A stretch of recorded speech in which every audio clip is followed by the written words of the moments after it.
But what I wanted to do is just reinforce some of the things that I started last night, but I did not get to finish.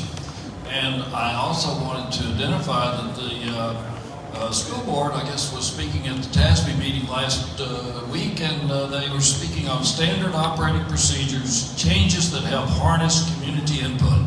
So last night I got harnessed, so I'm going to speak tonight.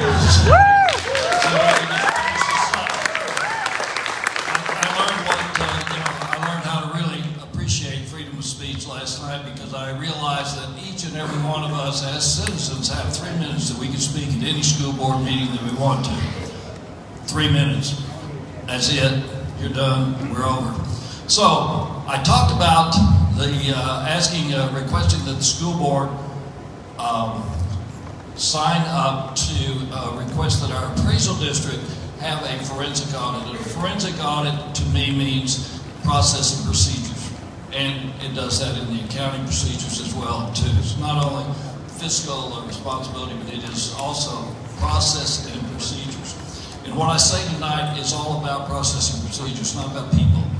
The processes and procedures in our HCAT have been broken for a very long time. Let me just give you some facts that you can find, anybody can find, because they're right out there in their minutes. This information, again, is all from public information requests. Now I'm going to go back and give a little history. First of all, let me give you the tax code. The tax code says very clearly and explicitly that the HCAD Board of Directors are responsible for buildings, for land, maintenance, etc., and that they can add buildings, take on mortgages, etc., if they have the approval of 3/4 of the taxing entities. The taxing entities are all the schools in Hood County. They are the cities of Toller, Lipan, Granbury, and Hood County. There's a MUD out there. There's 11 taxing entities. Each one has one vote. One vote. Now, when you start putting directors on the board, then it's you get how much tax you get to put that many votes. That's why the school puts 3 directors on the board. So going back, 29, and this is, by the way, every dollar that I'm talking about here, this is your dollar. This is your dollar that got spent with no elected official approval. These are being spent by appointed directors of the HCAD. $19,000 or $69,000 in 2019. They bought land. They actually bought it. They changed hands. Money changed hands. In May of 2019, it was determined that's not something that you can do. So they gave the land back. They got the money back. No loss to us. In March of 2021, the board approved retaining professionals to obtain financing for obtaining construction of a new building.